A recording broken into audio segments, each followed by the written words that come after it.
اللہ کے نام سے شروع جو بڑا مہربان اور نہایت رحم فرمانے والا۔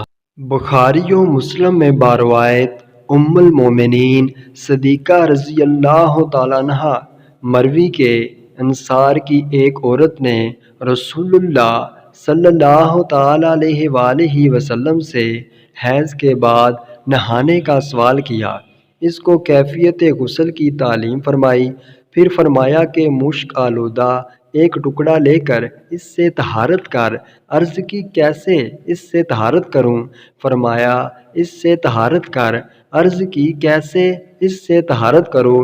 فرمایا سبحان اللہ، اس سے طہارت کر۔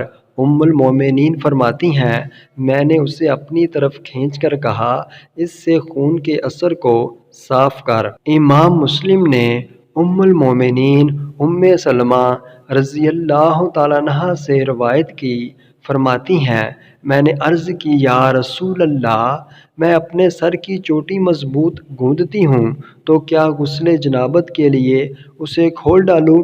فرمایا نہیں، تجھ کو صرف یہی کفایت کرتا ہے کہ سر پر 3 لیپ پانی ڈالے، پھر اپنے اوپر پانی بہا لے، پاک ہو جائے گی۔ یعنی حب کے بالوں کی جڑیں تر ہو جائیں، اور اگر اتنی سخت گوندی ہو کہ جڑوں تک پانی نہ پہنچے تو کھولنا فرض ہے۔